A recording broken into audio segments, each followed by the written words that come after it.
Hello everyone, Xeno What If here. Bring in part 7 of What If Jackie Chan was in W.I.T.C.H. Link in the description of the fanfiction of this What If. Listen here YouTube. I do not own anything and this is not a scam. Frame. Meridian, Phobos Castle. It seemed apparent that Prince Phobos had a taste for Gothic art style, as it seemed his own personal gallery was filled with statues of gargoyles, similar to a Gothic cathedral, along with many paintings with dark and bleak outlooks on life. It was quite disturbing. But it seemed apparent that one of these paintings was still enjoyable to a certain pasling who pulled one from the wall and actually began to lick it. "Blanc, put that back," Caleb said in a harsh whisper as he hung from a rope, a lantern in his hands. "Blanc have taste for art. Yellow, yum." Blanc licked his chops. "We're gathering information, not hideous paintings. Now hurry up before." Caleb soon gasped as he saw multiple shadows moving across the ground and walls on their own. Too late. The shadows materialized to form a group of 5 Shotokan. Before they could even attempt to attack, Caleb quickly grabbed Blanc and swung on the rope to swing out the closest window, flinging them both outside. Once out, Caleb held onto Blanc with one arm, who was still holding the painting he was tasting, and holding the rope on the other, running down the wall. However, one Shotokan brandished a katana to cut the rope, causing Caleb and Blanc to fall. Fortunately, they weren't far from the ground and landed safely, albeit roughly, with the painting falling onto Blanc's face. They continued to run even as the Shotokan threw a hail of shurikens at them. Earth. Heatherfield, Vandam residence. Jade, Irma, Cornelia, Haylin, Terani, along with Elion and Alchemy, had all been invited to Will's for a sleepover. Everyone was in their pajamas and ready for a good night, save for a small detail about the party that Will had yet to tell them about. "Will, when you invited us for a sleepover, you didn't mention a pop quiz," Irma said as everyone was given a notebook. "Sleepovers and schools are two things that should not mix together. Under any circumstances," Jade stated firmly. "Yeah, we're supposed to be watching horror movies, eating popcorn," Haylin began to list. "And bratting each other's hair," Alchemy added. "And telling me how many boys like me," Cornelia also added. "What are best friends for?" Elion also said. "I kinda volunteered to be in charge of this year's fall carnival," Will said, much to the surprise of her friends. "You know how much work that is?" Terani questioned. Will winced while putting on a nervous smile. "Okay, here's the thing. That's why, I kinda, volunteered you guys to be my committee." "Please."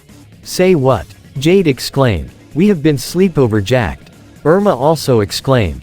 "Jade, what did you do to her?" Cornelia questioned. "She's turning out to be like you." "Hey, at least when I do that kind of thing it doesn't involve school. Unless it's skipping school. Kinda like what I'm about to do with this rip-off sleepover."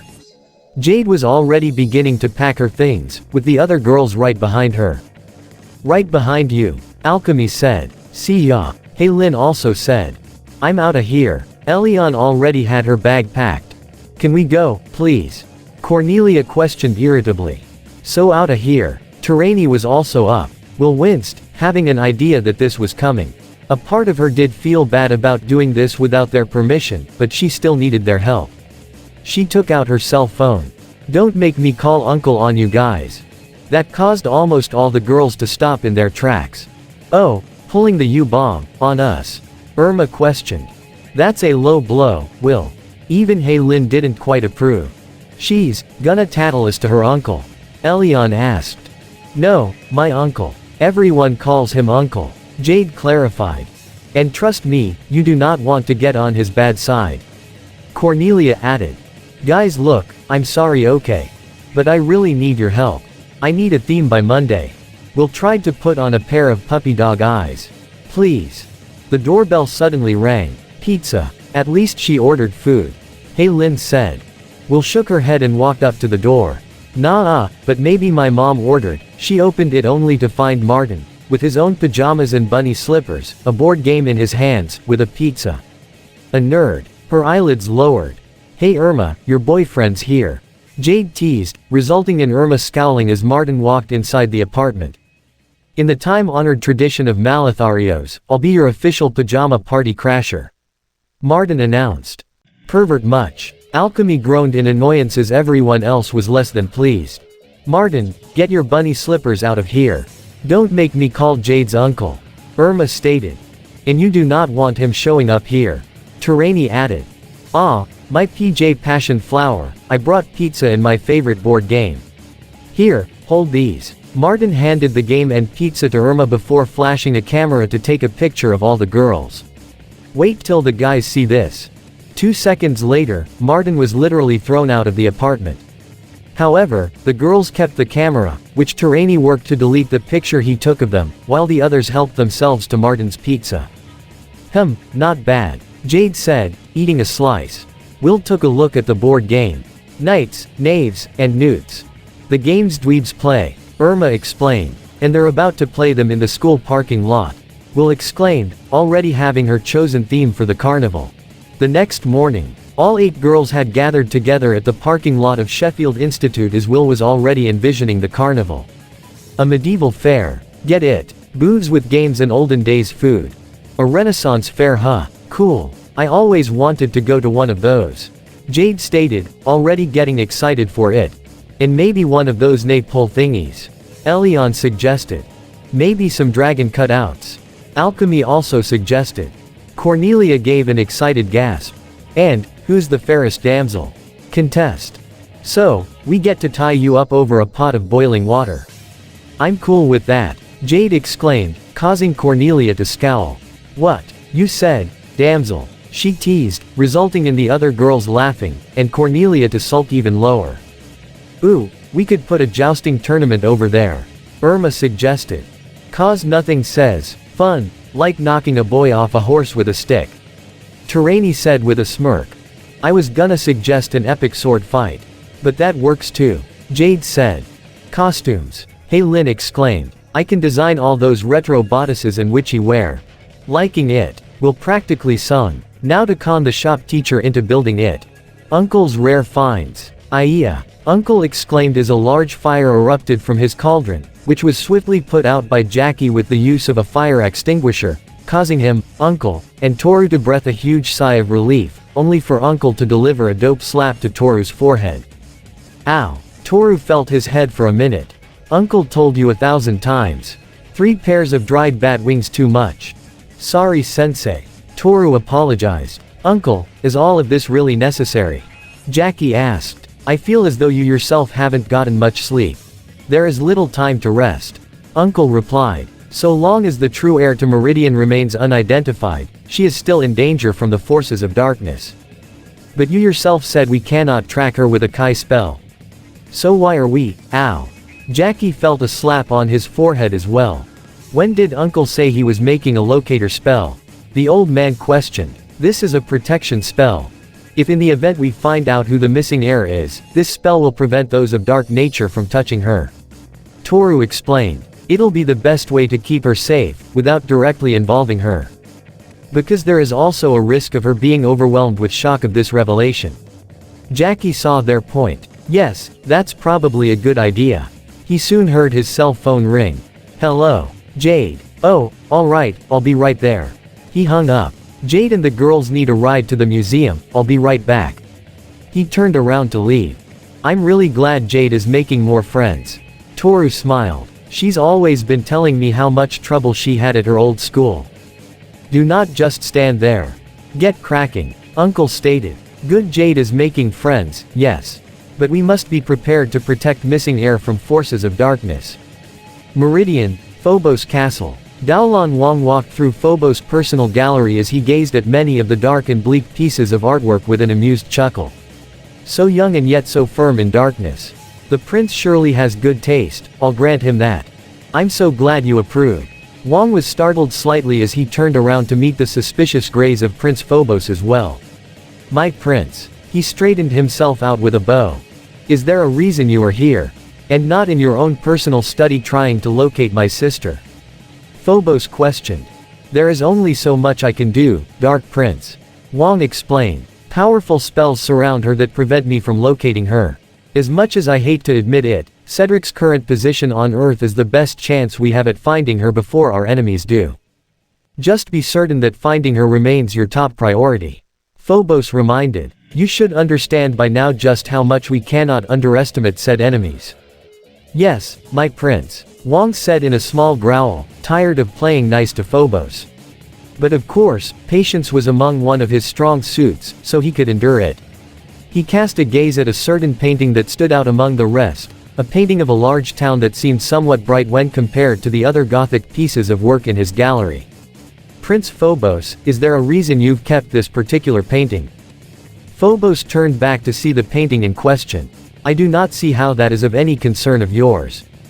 The artist was foolish enough to paint a picture representing hope, so I imprisoned him in his own painting. You could have simply destroyed the painting and been done with him entirely. Daolan Wang said. Elias was not a traitor and had committed no crimes against me. I see no reason to end his life when he has done nothing wrong. Phobos said as he and Wang gazed at the image of a man with black hair and a sad expression on his face, where a single tear fell down from his eye, despite it being inside a painting. Earth. Heatherfield, Museum. Jackie had driven Jade, Will, Irma, Cornelia, Haylin, and Terani to the museum so that they could get a look at some of the medieval paintings to make sure their designs for the fair was at least somewhat accurate. Jackie himself provided some advice for the fair as he was an archaeologist and had studied some medieval locations and artifacts before, which was more than helpful. Why are we here again? Cornelia asked. Just making sure I got the Middle Ages right for the fair. Haylin answered. Well, if it's wrong, we don't have much time to change it. Will said. Considering what you've already told me of your designs so far, I'd say you've done a good job already so far. Jackie told them.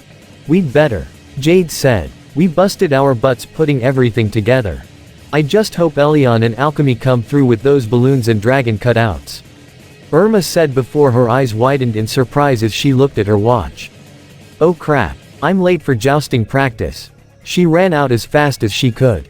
Yeah, we should go too. Will added. Jade however noticed something on the large painting that they were studying. Something rather odd. What she, nor did anyone else around her, realized however, was that this wasn't just any ordinary painting. It looked almost exactly like the one in Phobos' personal gallery. The one where Daolan Wang had trapped its own artist inside. Jackie noticed his niece's odd behavior. Jade, is something wrong? Doesn't it look like that guy's crying? Jade asked. Jackie got a good look at it. Perhaps the artist was trying to convey a hidden message. No, I mean, like he was actually crying. Jade clarified. Not a painting of a guy crying, but a guy crying for real. Will walked up to get a closer look herself. However, once she was close enough, the heart of Kandrakar around her neck began to glow and pull itself into the painting, along with Will. Jade and Jackie quickly tried to grab her and pull her back, only for they themselves to be pulled in as well. Terani, Haylin, and Cornelia tried to grab onto Jackie's feet, but ended up getting sucked into the painting as well. The inside of the painting appeared to be a medieval town with lots of wooden buildings, a cathedral, a valley around the town, but more importantly, lived people all throughout the town. Among those people however, included Jackie, Will, Jade, Cornelia, Terani, and Haylin as they all found themselves on the ground. What the hell just happened? Cornelia exclaimed. And how's my hair look? Forget your stupid hair, where the heck are we? Jade almost exclaimed.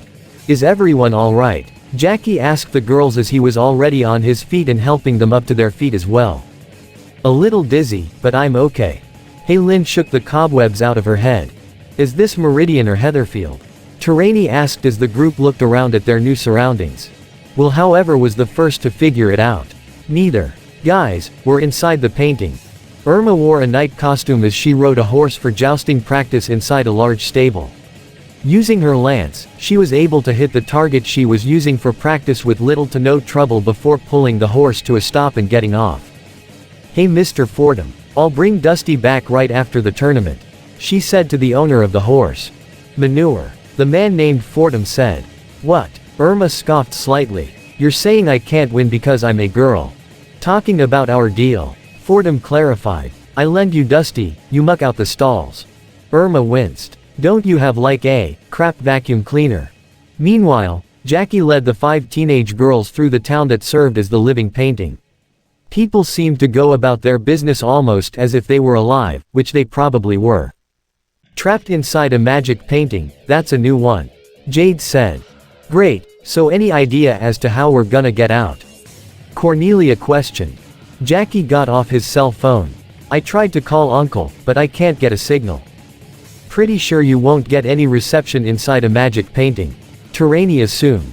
But there has to be some connection between the painting and Meridian. We'll try to think. Duh, Jade stated. However, what they didn't notice was that the painting from the museum on Earth wasn't the only window into the painted world our heroes were trapped in. From the other side in Meridian, Phobos, Daolan Wang, and Cedric noticed their presence as well. Well, 4 of the 5 guardians, one of whom possessed the heart of Kandrakar. Phobos observed. Even that irksome Jackie Chan. This could certainly be problematic. Cedric said. Not at all. Wang sneered. I created that world, and as such, all forms of good magic will be unable to work in there, including the heart of Kandrakar. Phobos smirked evilly. Well now, that is perfect. He turned to his 2 subordinates. Summon Frost the Hunter, and your Dark Kai warriors. Bring me the heart. As Jackie continued to lead the girls through the town of the painted world, they heard a call from behind. Make way! Make way! An out-of-control bison-like creature with its wagon appeared to stampede toward them. Jackie pulled Haylin and Terani out of the way as Will did for Cornelia. Jade tried to run but tripped on a rock and looked in fear as the creature was about to run her over. Jackie was more than ready to leap into action, but someone else beat him to it as a man tackled Jade out of the path of the out-of-control bison. Thanks, Jade said to her savior. We're not from around here. I know, I created here. Elias Van Dahl. The man introduced to himself and the others as he helped Jade up to her feet. Welcome to my painting. Whoa, you painted a whole world? Jade questioned before an excited smile formed on her face. Cool. Not exactly. It's actually a bit complicated. Elias replied. Well, seeing as how you are the artist, sir, perhaps you can help us. Jackie suggested. However, before anyone could say anything else, they all glanced toward the center of town as a plum of dark blue smoke appeared to reveal 4 new individuals. 3 of which were Finn, Ratso, and Chao as Dark Kai warriors, but the new one was a muscular troll-like creature riding what appeared to be a rhino-like steed. It's the Dark Kai Stooges. And, whatever that thing is. Will stated in shock. Frost the Hunter. Elias exclaimed upon recognizing the hunter. They haven't noticed us. Quickly, hide. Jackie told the group. In here. Elias opened a door to a building where Jackie and the girls quickly ran inside, without being noticed by the Dark Kai enforcers and Frost. Whoa, we're inside a painting. Ratso looked around with wonder. Gotta admit, whoever painted this got talent. Finn said. I mean, he's no Van Gogh, but still. Enough of your babbling. Frost exclaimed to the enforcers. The guardians are here. Find them. Take it easy, hunter boy, we're looking. Chao stated as he and Finn went off to look, but Ratso took the moment to pat the rhino-like creature on the head. Ah, who's a good boy? Who's a good boy? Ratso's affection, however, was met with an angry roar from the rhino who knocked Ratso down on the ground. Crimson doesn't like you. And neither do I, Frost said. Now get looking, he told Ratso as he joined his friends to look for their enemies. Meanwhile, Irma, still dressed in her night costume, continued to clean out the stalls in the horse stable. Yuck, she muttered. That smells worse than horse. Her curse word was censored out by a horse's neighing. If Blanc had nickel for every time Blanc hear that, the passling named Blanc said as he and Caleb walked into the stall, with Blanc still having the painting he stole from Phobos Castle around his neck. What are you guys doing here? Irma asked upon noticing them. It looks like we've got another portal mending job. Caleb explained. Where's Will? Great timing, Irma said sarcastically. It's the day of the school carnival. Cute shoveling suit, Caleb teased, which Irma didn't take too well. For your information, I'm in a jousting tournament. Medieval fair. Oh, you wouldn't understand. For your information, I was junior jousting champion of Meridian. Caleb replied. And, you're wearing your pants backwards. Irma laughed nervously upon seeing Caleb was right. If you think you're so great, enter the tournament. You'll be wearing your head backwards. Blanc pulled what was left of the painting he stole from his neck and offered it to Irma. Nice pixie swatter, trade Blanc. Meanwhile, back inside the painted world, Elias had led the group into what appeared to be his own personal study as he explained everything to Jackie and the girls. It amused that accursed dark wizard to stick me into a world that I created. You're the only things I didn't paint. How did you come to be here? Well, the heart of Kandrakar pulled us in. We'll explain. You're the guardians of the veil. Elias asked in surprise before bowing humbly. I'm honored, this explains why Phobos sent the hunter and those dark warriors. Well, they're the guardians, I'm not. Jade said. But this guy right here kicks evil butt on a daily basis. She pointed to Jackie. Even decked Phobos. That took Elias by surprise as he looked to Jackie in amazement. You defeated Phobos in combat. Well, once or twice, yes. Jackie sounded humble before getting back to the point. But if you created this world, perhaps you know of a way to escape it. If I truly knew of a way out, I surely would have used it by now. Elias replied. I was hoping you would have the power to free us. Will took out the heart of Kandrakar somewhat hesitantly. Let's see what we can do, Guardians unite. However, the crystal did not glow, and there was no transformation. It didn't work. Jade exclaimed in shock. Seeing how Daolon Wong was responsible for this, he must have made it so that only his magic can work here. Jackie assumed. Oh great. We have no powers here. Terani muttered in disappointment and even fear. Then you'll need disguises. Elias said. Maybe something like this. Heylin had used Elias' supplies to paint what appeared to be a dark green dress suited for a princess, but once it was finished painting, the dress became three-dimensional before falling onto the floor, much to everyone's surprise. This is, likeway the most realistic sketch I've ever did. Heylin exclaimed in joyous surprise. Holy crap, it's real. Will picked it up in amazement. Everything you paint comes to life here. Terani asked in the same amazed tone, which Elias nodded in confirmation. Then why didn't you, paint a doorway out of here? Jade asked Elias. I have tried. Nothing I have worked. Elias replied. Jackie sighed. Then it seems we'll have to hide until we find a solution. Cornelia however appeared the most excited. Ooh, let's go clothes painting. Using a spare room Elias had, each of them began to change into the disguises that Heylin had painted for them.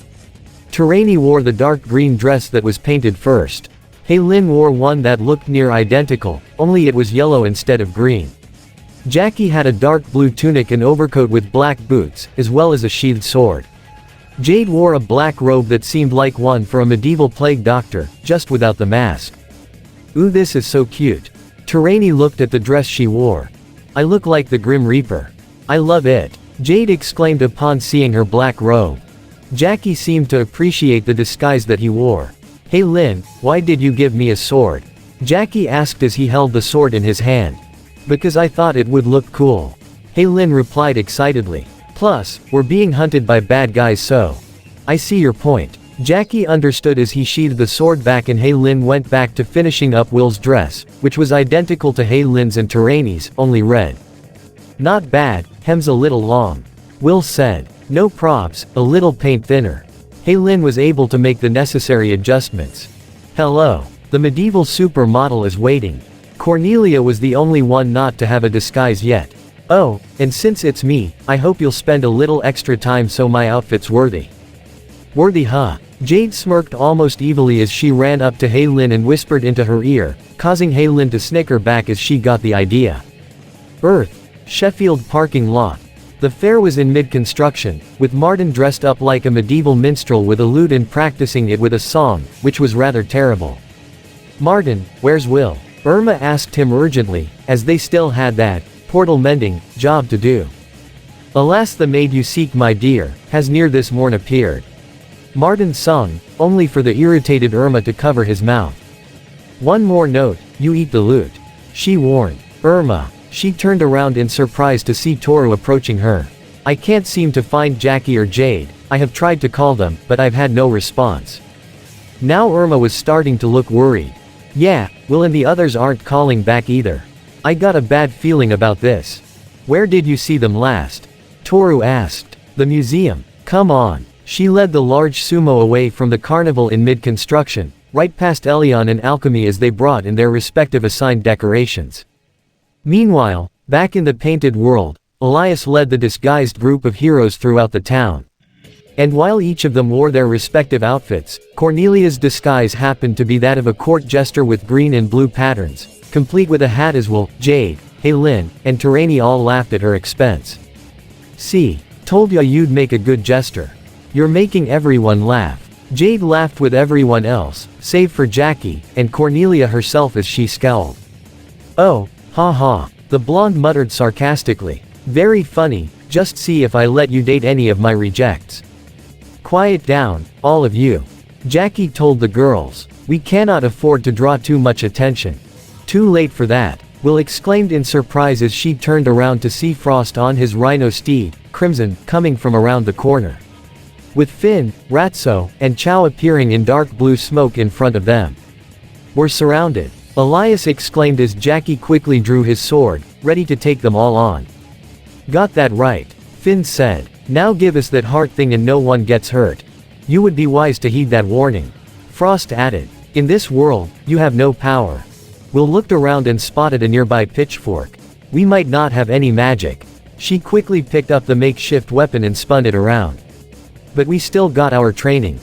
Jackie looked back and saw the girls were more than ready for a fight. Though he was confident they could handle the enforcers even without their guardian powers, Frost could still present a serious problem. He then spotted a bison-like creature carrying a wagon full of fruits and vegetables.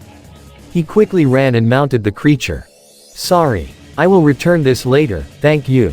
Jackie turned the bison and rode it directly at Frost, slashing his sword at him, which Frost avoided as Jackie pulled the bison to a stop. "Frost, you claim to be a hunter. Then hunt me." He rode the bison away from the girls as Frost growled at the challenger. "Go Crimson, charge." Frost ordered his rhino steed to chase after the fleeing Jackie, leaving Will, Jade, Heylin, Terani, Cornelia, and even Elias to deal with the Dark Chin enforcers. Will still held her pitchfork as Terani picked up a pair of hammers from a nearby blacksmith shop. Heylin borrowed a loot that was dropped by a fleeing minstrel, and Cornelia picked up a wooden rake. "Okay, you guys hit 'em high. I hit 'em low," Jade stated. "Elias, take Jade and hide," Will told the artist as she clashed her pitchfork against Finn's bladed weapon while Cornelia, Heylin, and Terani engaged Ratso and Chow. Elias had done as instructed and pulled Jade away in between a pair of stalls. "What? Come on, I can help. You yourself said you weren't a guardian. It's too dangerous," Elias told Jade, who could only scowl and pout.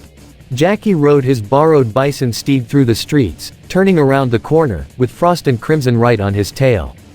Frost brandished his whip and snapped it towards Jackie. Though it hit his back, Jackie winced but kept going until he spotted what appeared to be a dead end.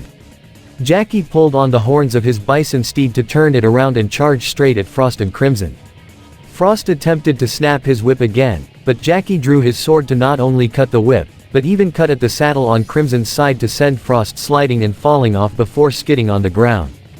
However, Frost was far from done as he got back up on his feet and actually ran towards Jackie. Before he could even move his bison, Frost jumped up and tackled Jackie to the ground.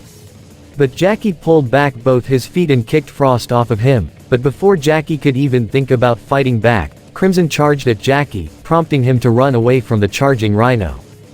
Meanwhile, Will thrusted her pitchfork at Finn, who blocked it with his bladed weapon before stepping back to slice it down at will. She tried to block it, only for her pitchfork to be cut in half, but Will was able to swipe her feet and knock Finn down onto the ground. "Guess all that kung fu training is paying off," Will said, mostly to herself, but Finn was quick to get back up as he threw his bladed weapon at her, forcing Will to duck and find cover as it shot and bounced through the air like a shuriken. The redhead was able to find cover behind a well, fortunately. At the same time, Heylin and Terani both ran backwards to avoid Ratso as he leapt into the air with his hammer, slamming it down onto the ground and sending a shockwave to knock both of them back. "Hey, no fair," Heylin complained. "How come he can use magic, but we can't? Daolan Wang made this place, and since these guys are powered by his own dark magic, that's probably how." Terani assumed. "Sorry kids, nothing personal." Ratso apologized as he swung his hammer at them, while Terani and Heylin could only throw their own makeshift weapons at him, which he batted away with his hammer before charging at them again. Cornelia held her rake in a defensive position against Chow. Back off, Paul. You don't want any of this. However, rather than being intimidated, Chow actually laughed at Cornelia. "Ah, what ya gonna do? Rake me to death, little Miss Jester." He laughed at her court jester outfit. "You gonna give me a circus dance? Ha ha ha." Cornelia then proceeded to stomp Chow on his foot before swinging her rake upwards right into his jaw to send him flying and crashing onto the ground. "Oh, what's that? I can't hear you over this rake breaking your jaw." Cornelia smirked. Chow growled as he got up and threw his staff, which spun around like a blade, actually cutting through Cornelia's rake and sending her flying back toward the other girls who were still on the defensive from the remaining Dark Kai enforcers. Jade and Elias saw how their friends appeared to be losing. "This is not good." Elias gulped.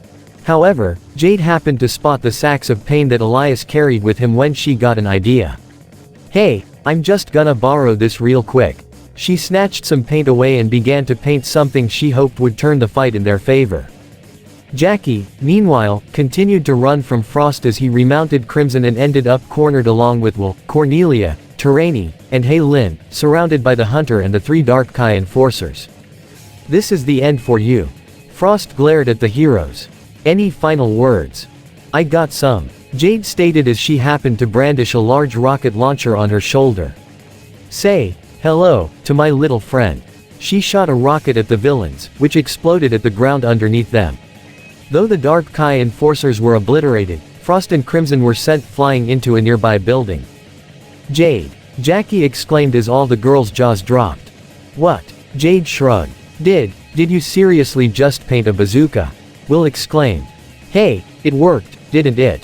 Jade shrugged. "Jade, I feel like we need to have a serious talk once we get out of here." Terani stated. "Yes, we do." Jackie seemed to agree as Jade merely chuckled nervously. Meridian. "The Guardians have eluded Frost and those bumbling idiots," Phobos stated in frustration. "Not for long, my liege," Cedric said. "What this painting needs, is more darkness," he hissed as the large shapeshifter transformed into his massive humanoid snake form. And it wasn't just him, multiple Lurdans all appeared from behind him, with even more Shotokan as well. Daolan Wang casted a Dark Kai spell onto the painting, allowing him, Cedric, and their small army to enter the pocket dimension. Earth.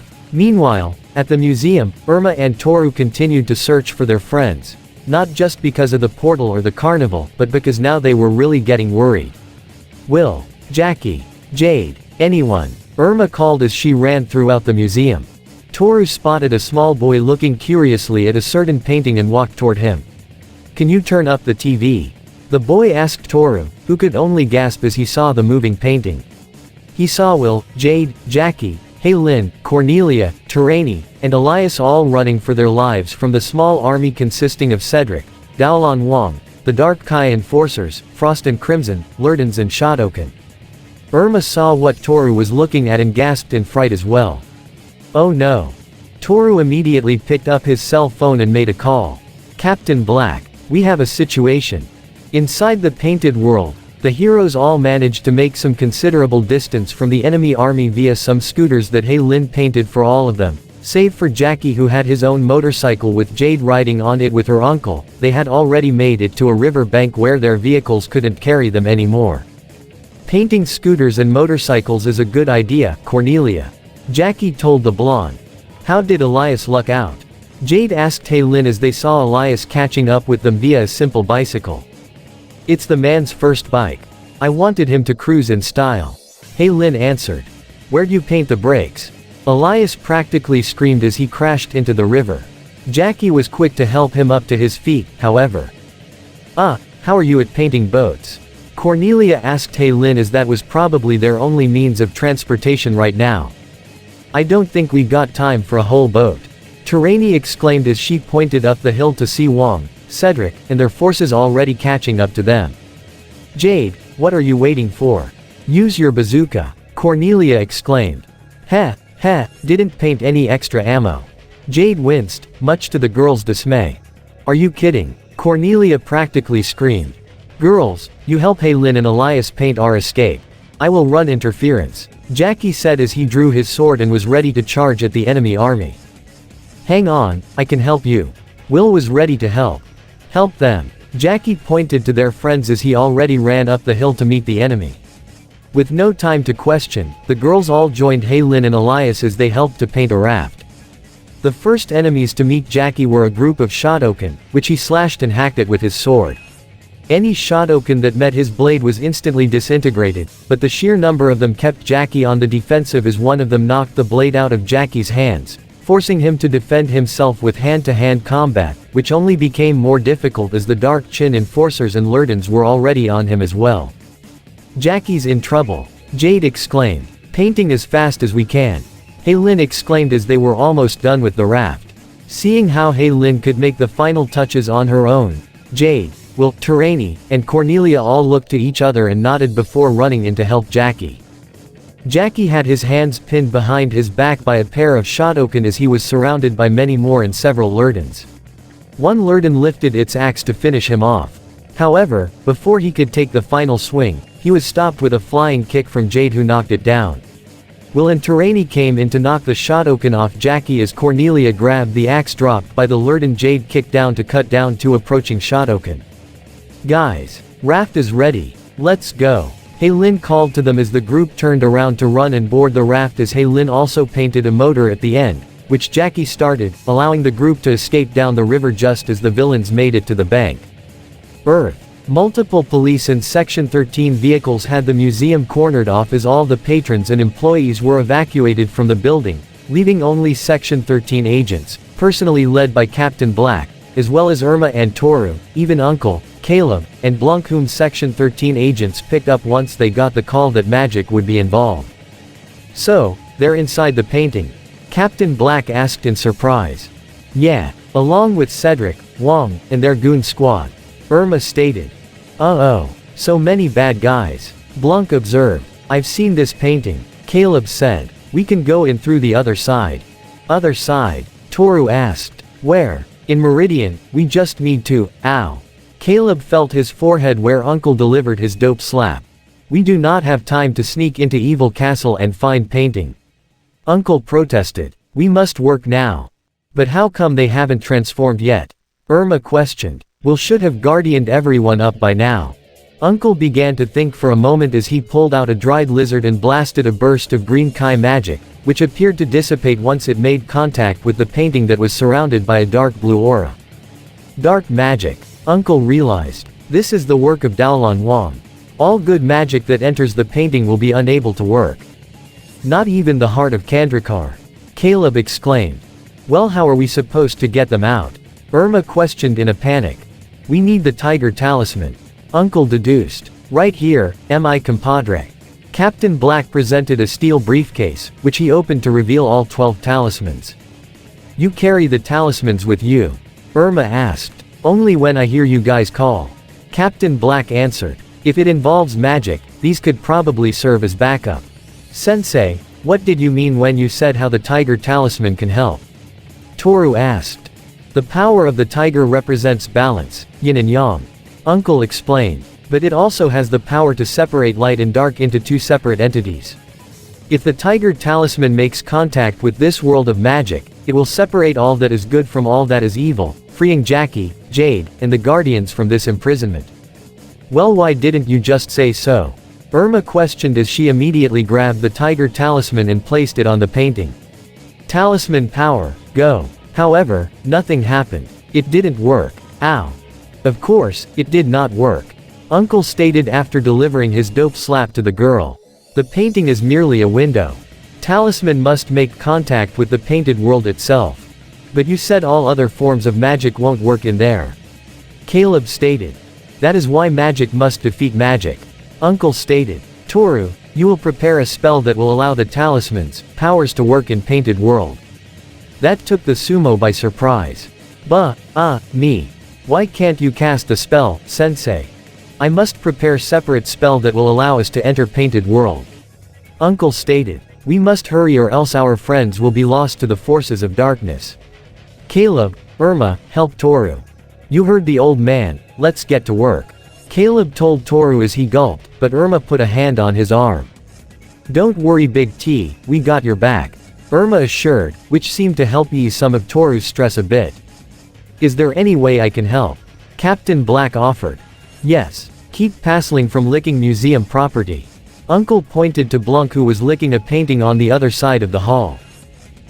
Red taste like cherry. Blanc attempted to lick again, only to be pulled back by Captain Black as the others got to work.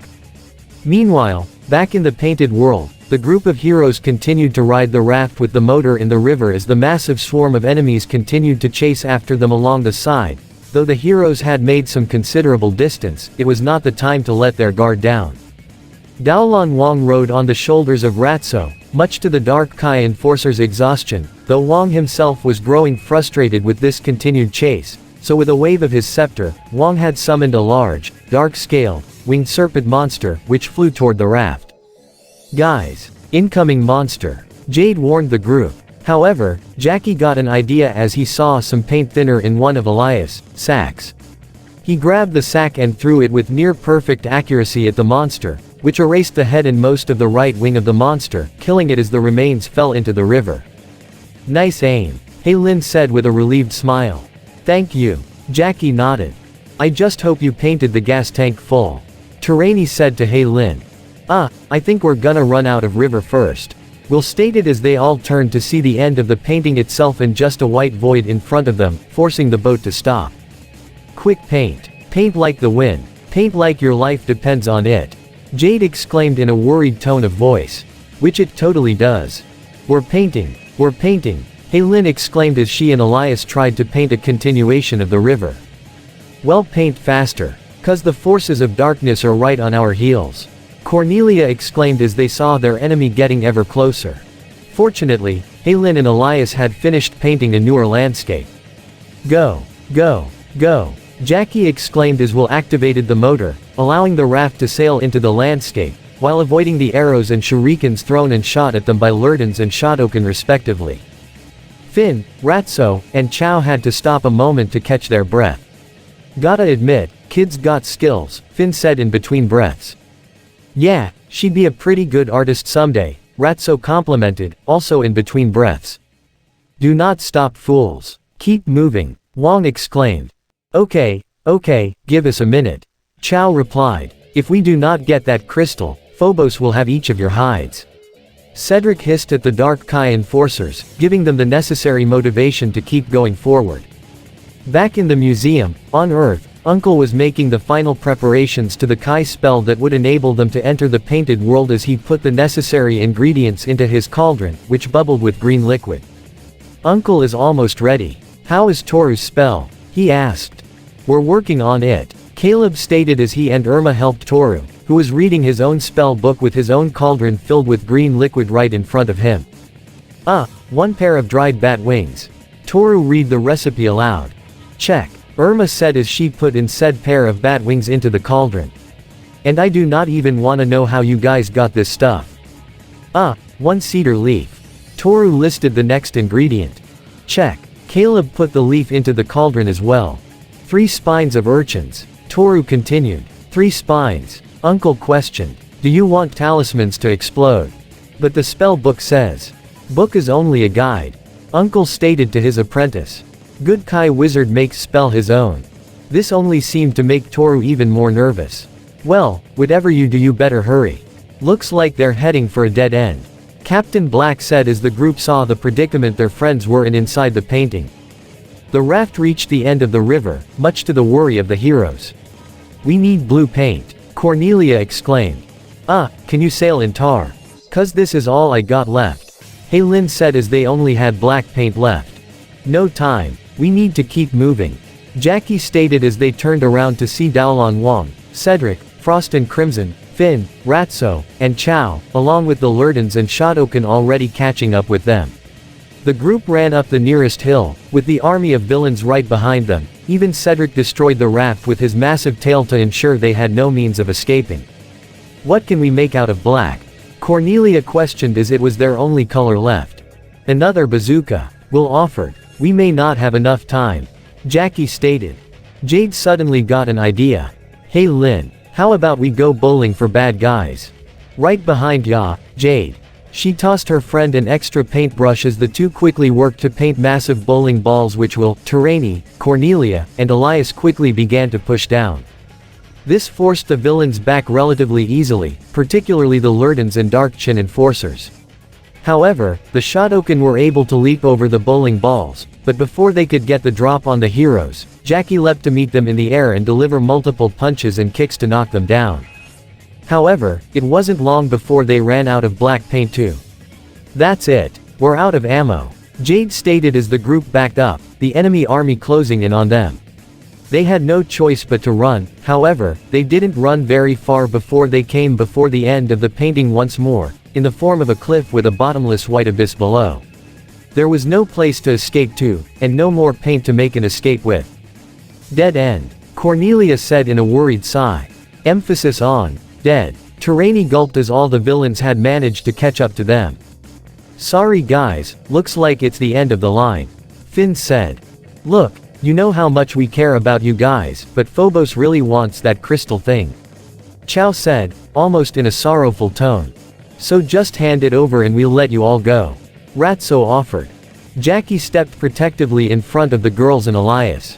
"Do we have your word that you will at least allow the girls and Elias to escape?" "Of course," Cedric hissed with a deceptive smile. "So, the crystal please." He offered his hand to them. "Yeah, like we're gonna trust Snake Boy and the auntie-uncle to just let us go," Jade muttered in clear sarcasm. Will looked towards Elias and saw how he still had a vial of paint thinner. "Jackie, I got an idea," she whispered to him as she took the paint thinner from Elias and walked forward with the heart of Kandrakar in her other hand. "New deal," she announced to the bad guys. "You guys get us a way out of here first, or I'll erase the heart of Kandrakar from existence." Like this, she poured a small drop of paint thinner onto the ground, erasing part of it. This seemed to keep the bad guys at bay as Cedric held back his hand to keep his minions from pressing forward. Toru was sweating up a storm as the spell was all but read. Irma, Caleb, and Captain Black each held 4 of the 12 talismans and were ready to place them into the cauldron. "One more thing," Uncle instructed. "Be sure cauldron bubbles at proper rate. One more thing, do not forget to channel good Kai. One more thing, do not rush chanting. Oh, cast the stupid spell already before he comes up with 3 more things." Irma put on a brief uncle impression while trying to hurry Toru along. Toru took a deep sigh. "Place the talismans into the cauldron," he instructed. Irma, Caleb, and Captain Black each dropped the talismans into the green liquid which began to bubble just as Toru began to chant with his hands clapped together. Yumo Gui Gui Fi Di Zhao. Yumo Gui Gui Fi Di Zhao. Yumo Gui Gui Fi Di Zhao. As Toru continued to chant, the liquid began to glow green as Uncle, Irma, Caleb, Captain Black, and even Blanc all watched in anticipation, which grew even more as the 12 talismans began to lift out of the bubbling liquid, each one having a green aura glowing around them. Yumo Gui Gui Fi Di Zhao. Yumo Gui Gui Fi Di Zhao. After the final chants, the spell was complete as the talismans all fell from the air after they stopped glowing. Toru caught them in his massive hands. "I believe the spell worked, Sensei," Toru said, smiling at his accomplishment. "Good. Now it is time to enter painting." Now it was Uncle's turn to chant as he hopped on one foot with a dried lizard in his hand. Yumo Gui Gui Fi Di Zhao. Yumo Gui Gui Fi Di Zhao. Yumo Gui Gui Fi Di Zhao. The lizard glowed green with Kai magic, which Uncle shot at the painting, resulting in it glowing green as well. Captain Black and Blanc ended up taking a step back as Uncle, Toru, Caleb and Irma were engulfed in a sudden bright flash of green light. Daolan Wang was often a patient wizard, but now his patience appeared to have reached its limit. Enough of these games. He threw out his scepter, zapping each of the heroes and ensnaring them in a dark aura that kept them all immobilized, all except for Will as she appeared to be telekinetically pulled toward him, and forcibly handing him the heart of Kandrakar. "Foolish child. I am the most malevolent of Dark Kai Masters. What makes you think your childish bluff could possibly stop me?" Wang reached for the crystal, but before he could grab it. Hot cha. Everyone looked up in surprise to see Uncle, Irma, Toru, and Caleb all falling to the ground from the sky. Most of them had a rough landing in between the heroes and the small army of villains, save for Uncle who landed directly in front of Wang. "Hello," Uncle greeted, as Wong looked in complete and utter surprise. And goodbye. He brandished a blowfish and shot a point-blank blast of good Kai magic to send the dark wizard flying and crashing through his own soldiers, while also freeing the heroes from his magical grasp. Uncle, Toru, Jackie, Jade, and Terani all exclaimed. Irma, Will and Lin shouted in surprise. Caleb, Cornelia also exclaimed. Who wants a piece of Uncle? He challenged the army as he wielded 2 blowfish, standing alongside Caleb and Toru as they ran to engage the enemy army. Hey guys. Irma waved casually to her friends. Irma, how did you? Jackie questioned. No time to explain. Time to talisman up. Don't worry, they work here. Irma began to hand over one individual talisman to each of her friends. Super Strong Ox for Will, Speedy Rabbit for Jackie, Fiery Dragon for Terani, Flying Rooster for Lin, Heat Vision Piggy for Cornelia, Shapeshifting Monkey for our mischievous Jade, and Invisible Snake for Mama. She kept the snake talisman for herself while the others now wielded their respective talismans before smirking and charging at the enemy army. Cedric tried to gain control of his army, only to find a certain sumo blocking his way.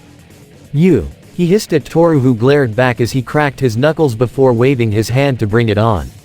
Cedric roared as he charged directly at Toru. The 2 locked hands and grappled with each other, pressing their own strength against the other, and so far, it appeared to be even. Multiple Lurdans and Shotokan looked ready to try and assist Cedric, but they didn't have the chance to as Jackie ran at them at high speeds thanks to the rabbit talisman and dealt punches and kicks so fast that they didn't even see them coming. The momentum gathered from the intense speed sent each individual enemy flying with a single punch. Terani was the first to attack a group of Shotokan and Lurdans, along with Ratso. Hey, you guys think you can take the heat? She brandished the dragon talisman and blasted condensed shots of fire to obliterate the Shotokan, send the Lurdans flying in the explosions, and even land a good hit on Ratso, causing him to vanish. Cornelia ran to Terani's side to back her up with heat beams from her eyes, courtesy of the pig talisman. I'm not much of a fan of pigs, but I think I can make the exception with this one. She smirked as she looked to her talisman before resuming her onslaught of eye beams alongside Terani's fire blasts. Daolon Wong recovered and saw the powers his enemies were using. The talismans. But how? I created this world. No good magic should be able to work here. Ahem. Uncle got his attention. You would be wise not to underestimate a student of Chi Master Fong. He smiled cockily before blasting a massive beam of good Kai magic from both blowfish, which Wong retaliated with a blast of dark Kai magic from his scepter as both beams clashed once more. Chao and several Lurdans tried to charge Lin, but she quickly took to the skies, thanks to the power of the rooster talisman. She flew up pretty high before letting herself fall straight down, her foot sticking out. Chao couldn't react in time as the foot made contact with his face, causing him to vanish in a puff of blue smoke before Lin flew outward again to deal a 360 spinning roundhouse kick to knock back many more Lurdans. Freeze, kid! Finn exclaimed as several Shotokan surrounded a seemingly defenseless Irma. Sure, want me to raise my hands? She asked with a smirk, raising her hands, while also showing off the snake talisman and using it to turn invisible. What the, where'd she go? Finn and the Shotokan looked around, only for an invisible Irma to stomp on his foot, punch him in the gut, and deliver an uppercut to the jaw. She also managed to pick up the bladed weapon Finn dropped and used it, while still invisible, to easily cut down all the Shotokan as they couldn't lay a single hit on her before using the weapon to finish off Finn, who vanished in a puff of dark blue smoke as well. Jade and Caleb appeared to be almost completely surrounded by the remaining Lurdans and Shotokan. Hey Caleb, I got a question for you. How do you stop an elephant from charging? I don't know. Why? He asked, only to look gasp in surprise as Jade used the monkey talisman to transform into an elephant, with him riding on top. Answer. You don't. Just get the heck out of the way. Elephant, Jade exclaimed with an elephant's roar as she charged all the Lurdans and Shotokan at high speeds, either trampling them or sending them flying with a swing of her trunk. Frost continued to ride Crimson, charging straight for Will, who didn't even bother to move an inch as she placed her hands on her hips. Easy prey. Frost sneered as Crimson charged, aiming to stampede over the redhead. But Will pulled back a fist before delivering a punch to Crimson's head right before it hit, smashing the rhino-like steed into the ground and sending Frost flying over her head from the momentum and landing hard on the ground. Though Crimson appeared down for the count, Frost himself wasn't. "I'll crush you." He ran and threw a fist at Will, but she easily blocked it with a single finger. "Yeah, good luck with that." Will smirked, keeping the Ox talisman in her pocket before Frost tried to punch her again and again, but she blocked each of his attacks with minimal effort before ducking under another hit and picking up the surprised Frost with one hand. "Thank you for choosing Will Airlines. Enjoy your flight." She threw Frost with enough force that he was sent flying hundreds of feet away, while screaming in the distance. Daolan Wang tried to press hard against Uncle's Kai magic, but the good Kai wizard appeared to get the edge as he channeled enough of his own Kai magic to overpower Wang's dark magic and send him flying with a final blast. At the same time, Toru tackled Cedric and the two rolled down the hill, all the way toward the river where they crashed. Toru ended up on top of the massive humanoid snake and began to deal multiple devastating punches to Cedric's face. After the seventh punch, however, Cedric's tail shot at Toru from behind, coiling around his neck to try and strangle him, but Toru grunted through the pain and lifted both his fists to slam down onto Cedric's face, forcing him to let go. Phobos snarled as he saw how easily his own forces were being overpowered. He materialized a sword in his hands and slashed at the painting itself. It seemed the entire landscape was being torn apart as a massive blade began to cut through the entire painted world, with everyone inside, good and evil, screaming and falling as though a massive earthquake shot through the entire land. "Toru, use the tiger talisman, now!" Uncle exclaimed. The sumo and apprentice Kai wizard lifted his hand to brandish the tiger talisman before yelling as he slammed it onto the ground. The second it made contact with the painted world, the entire realm began to glow as surges of white and black energy shot out from everywhere. Will, Jackie, Irma, Jade, Cornelia, Uncle, Terani, Toru, Haylin, Caleb, and Elias all began to glow with a white aura surrounding them as they were lifted in the air, with Daolan Wang, Cedric, Frost, Crimson, and the remaining Lurdans all had a black aura surrounding them as well. Suddenly, an invisible force shot the heroes in one direction and the villains in the opposite. Captain Black and Blunk looked in shock as they saw the painting on their end glow white, where all the heroes were shot out of it, almost as if a force of nature itself pulled them all into Earth, and it wasn't just them, it was all of the people who lived inside the painting as well. Phobos took a step back as the painting began to surge with a black aura, where he watched in surprise as all his minions were expelled from the painted world before landing at his feet, where the Dark Prince could only scowl and clench his fists in anger. Back on Earth, the Chan clan and Guardian girls, along with Captain Black, all helped the people that were once part of Elias' painting, but now in the real world, back on their feet. "Go, Uncle!" Jade exclaimed. "First you got us out of that crazy world, and you got the talismans to work. I had nothing to do with that, it was all Toru." Uncle said as everyone directed their attention to the big guy. "It's true, Toru was the one who casted the spell to let the talismans work in that realm." Caleb confirmed. "We did help a little, but it was mostly him. Right, Big T?" Irma gave a smirk and a playful nudge to his arm. "Yes, well Toru was suddenly caught by surprise as well. Terani, Haylin, Jade, and even Cornelia all gave him one big hug. "Thanks, so much Toru. You really saved our butts back there," Will said gratefully. "You're the best, Uncle T," Haylin exclaimed with a wide smile. "Yes, you did well, Toru. Thank you." Jackie smiled with a nod. Uncle couldn't help but smile with pride as he looked to his student. "My apprentice will make a good Kai wizard someday." Toru blushed at all their praise. "Yes, someday." Sheffield Institute. The carnival was supposed to have started already, but that was not the case, evident by all the students at Sheffield who looked absolutely bored out of their minds, with Principal Knickerbocker less than pleased. "Where is Will Vandam?" the principal questioned. "This fall carnival is a disaster." Tell me about it." Martin was in full agreement. "Uriah gave me a loot wedgie." He turned around to show the loot stuffed into the back of his pants. However, they and everyone else looked in surprise to see Will, Jade, Irma, Cornelia, Haylin, and Terani, along with Jackie, Toru, Uncle, and even Caleb leading Elias and all the people from his painting. Most of them played multiple instruments including flutes, drums, and lutes. This seemed enough to get the fall carnival started as all the kids began to dance with the music, and even cooks began to offer some of their food as well. There were even some jesters dancing and juggling as well. The girls, along with Jackie, Caleb, Toru, and Uncle stood off to the side, all of whom looked quite pleased with this result. We closed both portals, now we just to whip up one instant medieval fair. Will smiled. Well, I'd say mission accomplished. Jade smiled as well. Knickerbocker walked up to her students with a relieved smile. I was beginning to think you let your school down. Elias walked up to Knickerbocker. Shall we join the gaiety, milady? He offered the principal. Knickerbocker laughed with a small blush. Oh, well, I'm really more the chaperonage. Despite that, Elias pulled her into the festival for the dance, resulting in the girls laughing. So, what are we gonna do with all these people anyway? Terani asked. We can't exactly bring them back to Meridian with Phobos still in power. Caleb said. I've already spoken with Captain Black. Jackie revealed. He said he can arrange for them to live in an isolated place until Phobos is defeated. Although Elias had a very special request. What was it? Will asked. A few days later, Elias was in the very same museum, at the very same spot where the window to his painted world once stood.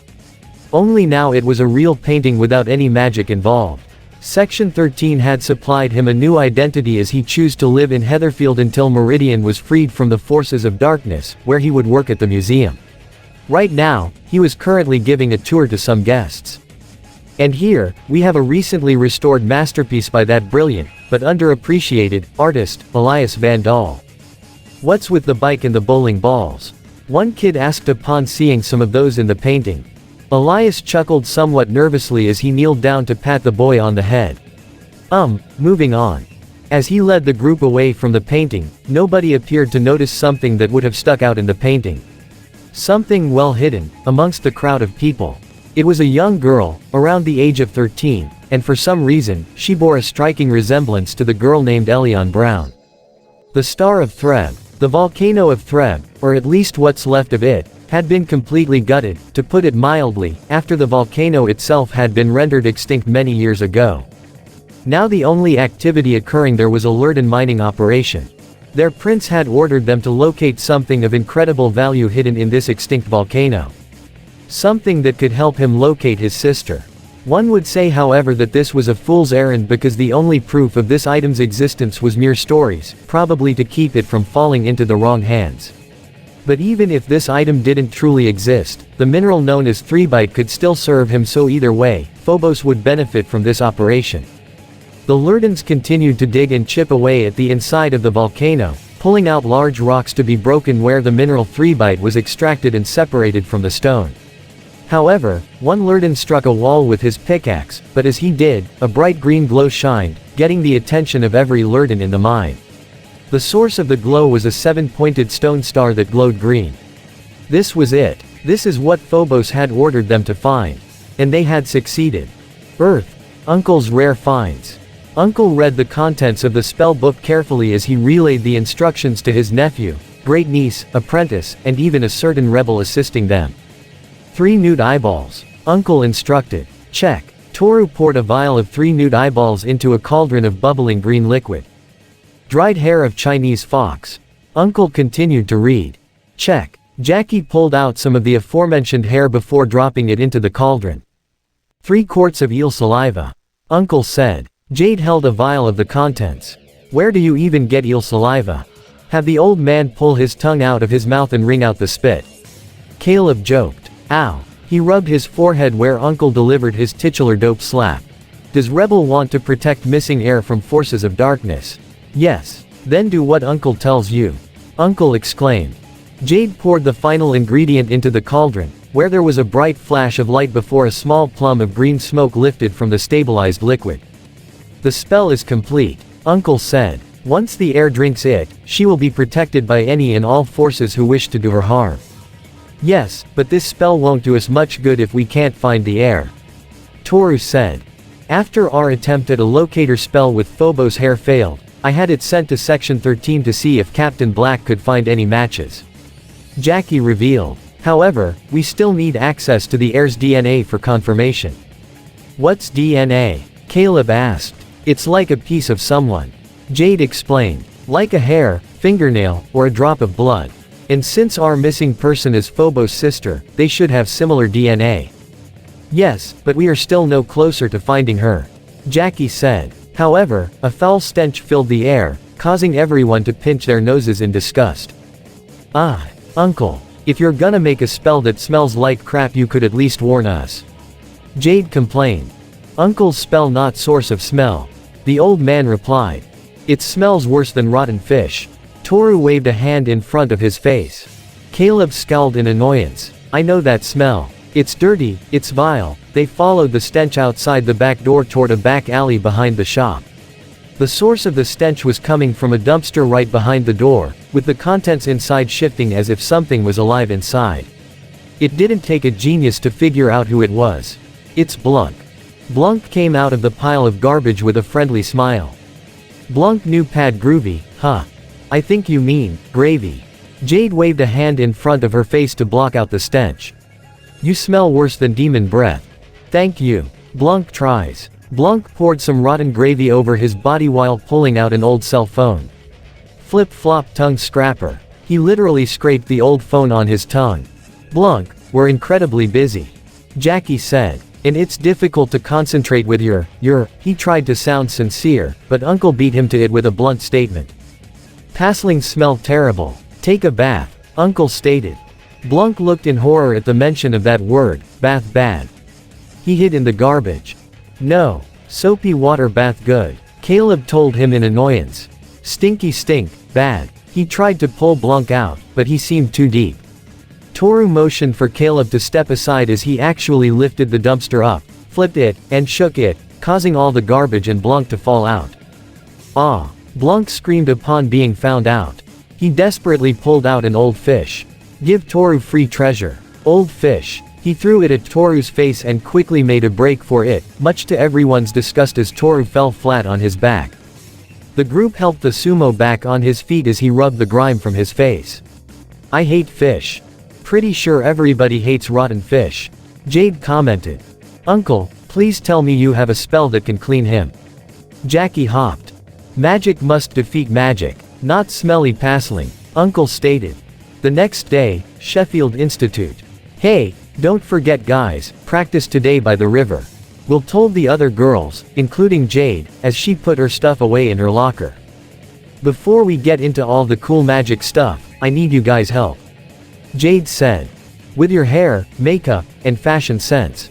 Cornelia commented in a mocking joke. I thought you would never ask. Jade rolled her eyes but chose to ignore the blonde.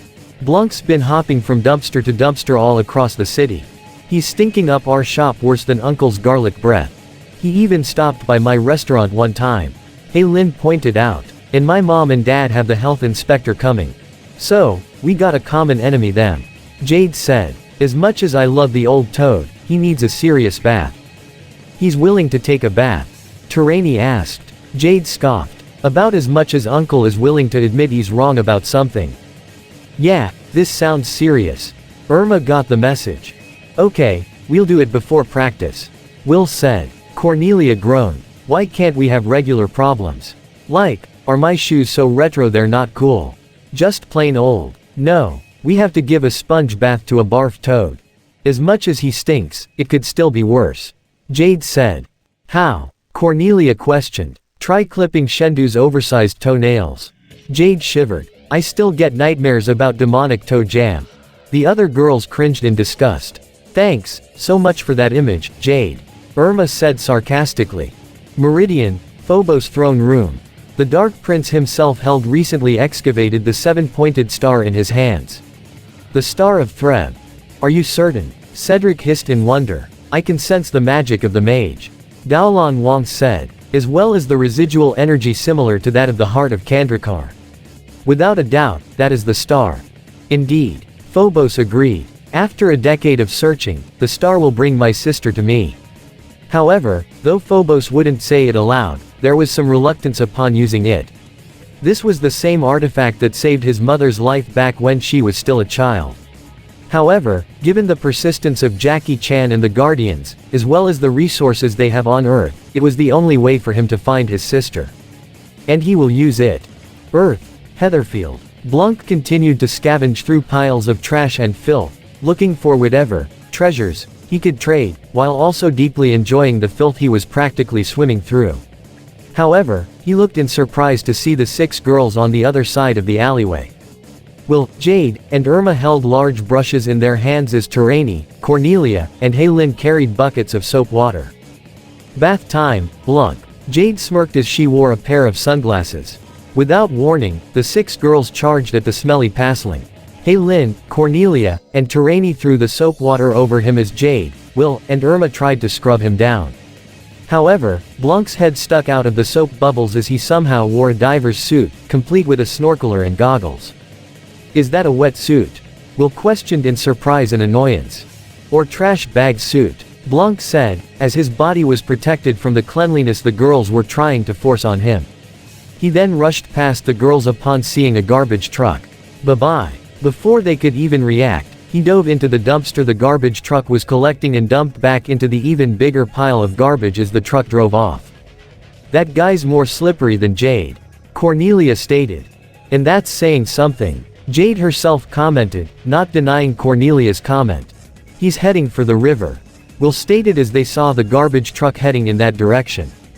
We'll never catch him, Haylin exclaimed. Not in human form, the leader of the Guardians said, getting all their attention. Ooh, does that mean what I think it means? Jade smiled eagerly. Okay, this is only supposed to be used for fighting evil, but that smell is as close to evil as I wanna get. Will pointed a finger at Jade's face. Do not tell Jackie. My lips are sealed. Jade smirked as Will took out the heart of Kandrakar and said her 2 favorite words. Guardians unite. After yet another flashy transformation, that Jade honestly still couldn't get enough of, Will, Irma, Terani, Cornelia, and Haylin had transformed into witch. They immediately took to the skies. Time to go catch a Blanc, Irma said. Way ahead of you guys, Jade stated as she was also hovering in the air with them, much to their surprise. Jade, how are you? Terani exclaimed. Rooster talisman for levitation plus and rabbit talisman for speed equals flight. Jade revealed the 2 aforementioned talismans she had in her fingers. Figured catching the stinker wasn't gonna be easy. You can't leave the J out of J-Witch. Aren't those supposed to be locked up in Section 13? Will questioned. How you managed to sneak in and out of a secret government facility, I'll never know. Cornelia commented. You guys wanna talk all day or you wanna catch Blanc before he becomes the world's biggest stink bomb? She questioned before she used the 2 talismans to fly after the garbage truck. The 5 Guardians shares shrugs while Will just sighed and shook her head before they flew after her. Meanwhile, Cedric, in his human disguise as Rick Hoffman, hung the Star of Threb up at his window display.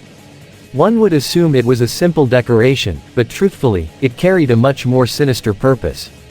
It soon began to emanate a faint green glow. At the same time, in a separate location of Heatherfield, Elion Brown felt dizzy for a moment as she briefly placed a hand on the wall to steady herself. Before she could even register what was going on, her body moved, almost on its own. She walked down the street, as if something was calling her. Blanc had made it to the river, specifically toward the park at the bank of the river. Currently, he was inside a trash can, helping himself to the garbage inside as a snack. Snack hat. Yum. He ate the banana peel that was on his head. Suddenly, Blanc gave a yelp as he was telekinetically lifted into the air, courtesy of Jade with the rooster talisman as she hovered in the air alongside the witch girls in their guardian form. You've been jacked, by J-Witch. Jade smirked. And it's bath time, Will practically sung, much to Blanc's horror. No. I wash, you dry. Irma said to Haylin, but Cornelia had a better idea. Oh, why waste our powers? Let's just throw him in the river. The blonde suggested. Cannonball Blanc. Jade telekinetically threw the passling into the river. Though the passling was capable of swimming, he did not like that all his hard-earned filth was being washed away. Okay, when he swims to shore, then we'll give him a proper scrubbing, Will said. However, that did not prove to be the case as a garbage barge sailed along the river, which was the very thing Blanc swam toward and climbed up into. Once he dove back into the filth, he didn't hesitate to not only cover himself in the garbage again, but even eat some of it. Ooh, salad bar boat. Oh no. Terani groaned in annoyance along with the other girls. Toad's more slippery than me, Jade stated. And that's saying something, Cornelia said. Meanwhile, Elion found herself practically sleepwalking toward the bookstore. It was almost as if she wasn't even fully aware of her actions, almost as if something else was telling her to come to this place. She walked inside, finding herself drawn straight toward the Star of Threb. Without even a single thought, the young girl took the so-called ornament and placed it around her neck before walking outside.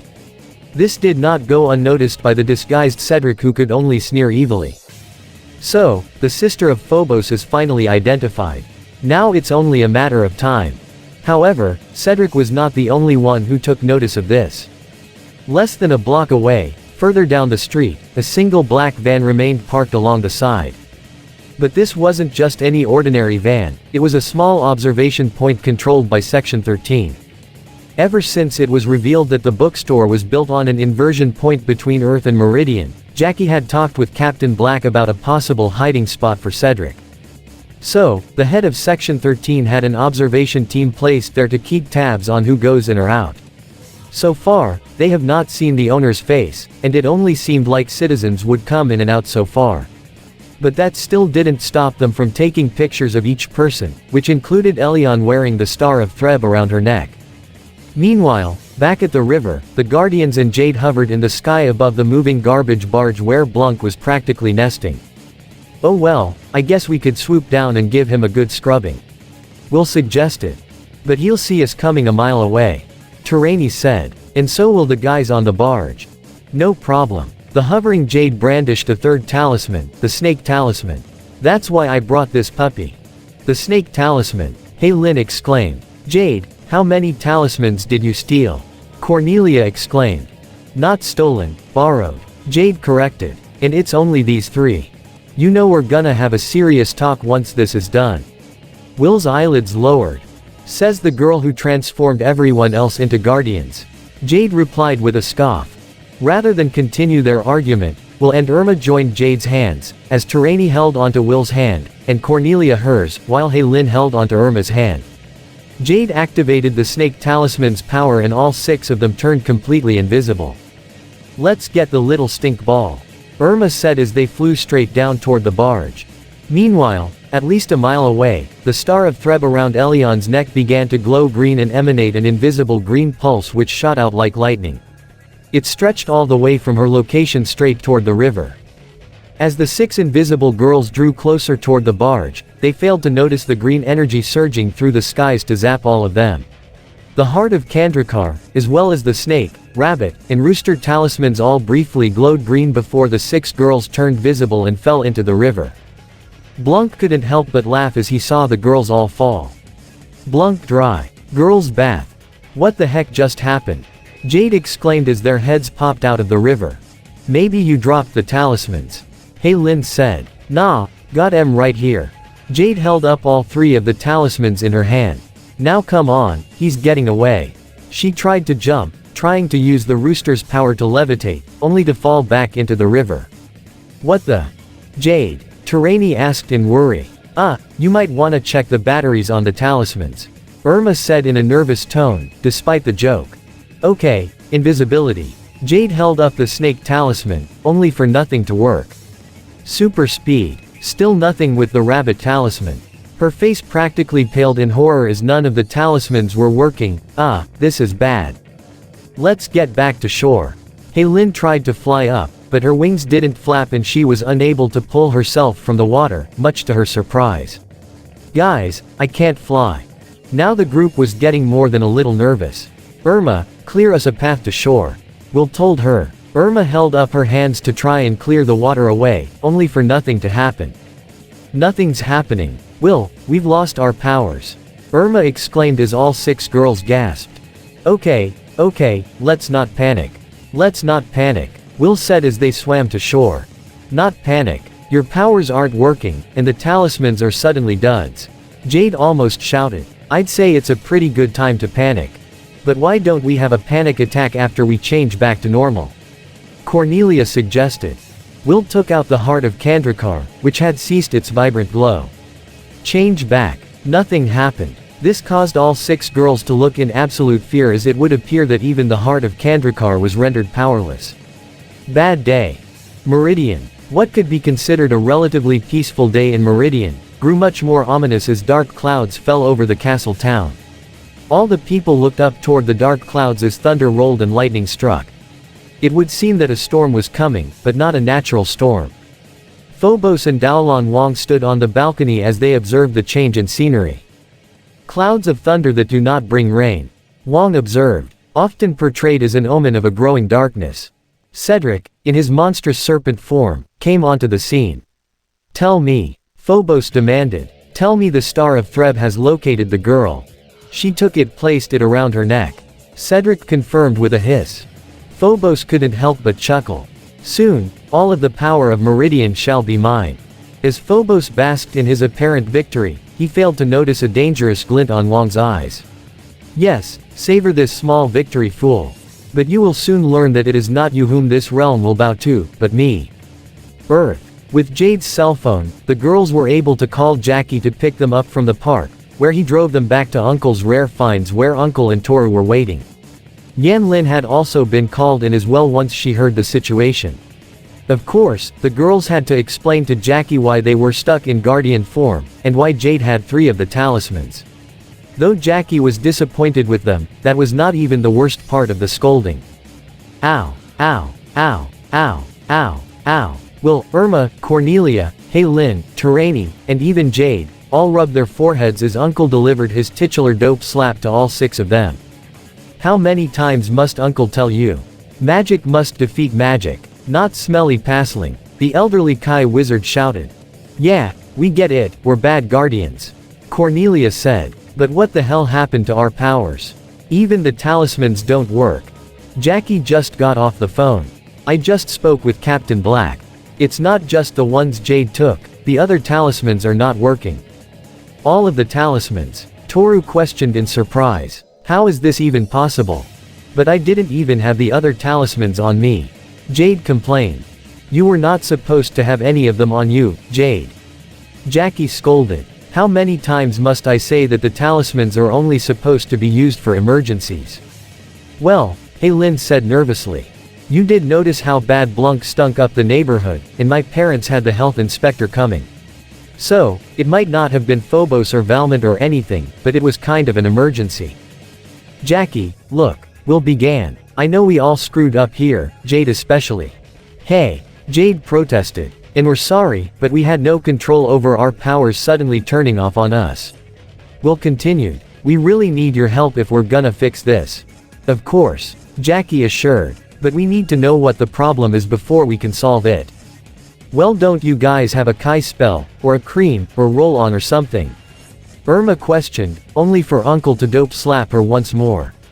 "Ow. How can Uncle prepare spell if we do not know what problem is?" Uncle questioned. "He does have a point."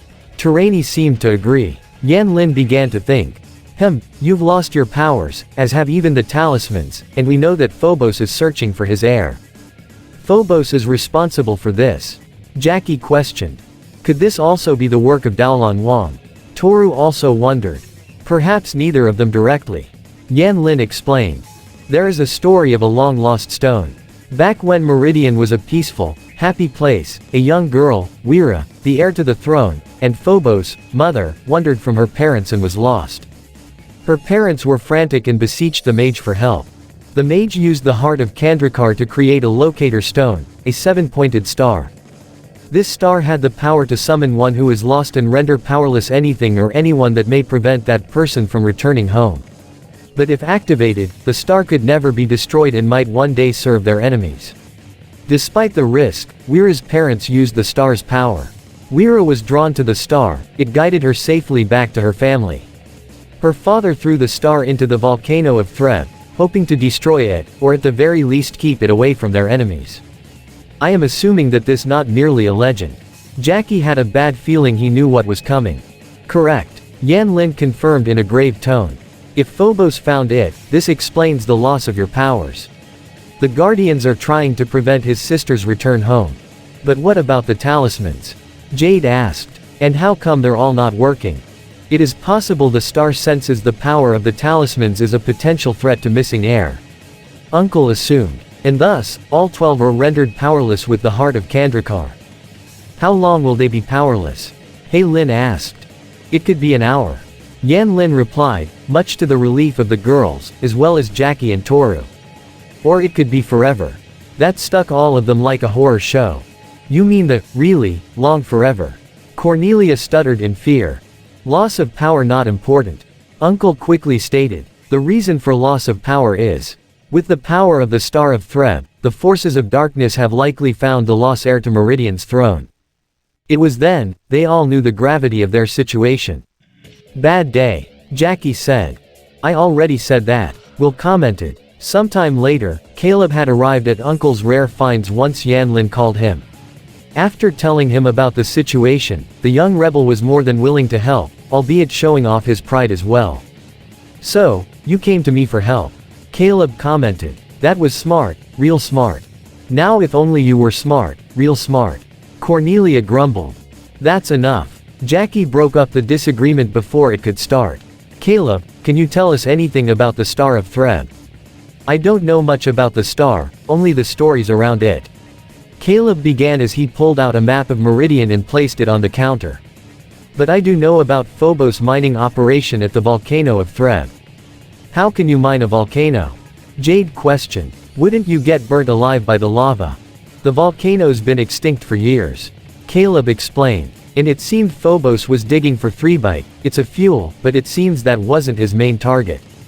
Then it would seem the Star of Threb was Phobos' true objective. Toru concluded. So, how do we get our powers back? Irma asked. The legend of the star says that the only way its power can be removed once the star is passed onto a new owner. Caleb answered. So, there is no other way? Jackie asked. Uncle, there is no spell that can cancel the effects or restore the girl's powers. The Star of Threb is ancient and powerful magic, constructed from the power of the heart of Kandrakar itself. Uncle said. All other forms of magic, good and dark, are powerless against it. The only way to restore the power of the guardians and the talismans is for the current holder of the star to surrender it willingly. So, we can't just take it. He Lin assumed. Correct. Uncle confirmed. What about Phobos, Wong, or the other bad guys? Terani asked. Wouldn't they be powerless too? Phobos and his allies seek to bring the princess back to Meridian. Yan Lin explained. Though it is for evil purposes, their objective fits the star's requirement, as such the Star of Threb does not consider them a threat. Jackie gave a sigh as he knew what that meant. So, while the guardians and talismans are powerless, Phobos and forces aren't. Oh, that's just great. Will muttered sarcastically.